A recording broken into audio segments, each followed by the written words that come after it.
Hello guys, in today's video I will be showing you how to fix Threads stop working problem. So the answer is easy, just go to the settings and then scroll down to the apps section and then go to the search and search Threads and then go to the storage, and here you will find this clear cache option. Click on it.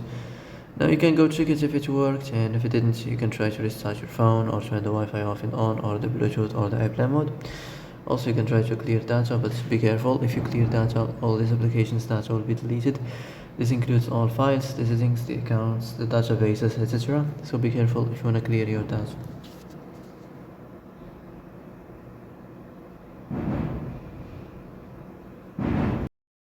And that's it for today's video. I hope this is the answer you've been looking for. If you like this video, don't forget to like and subscribe, and see you in the next video. Thanks for watching.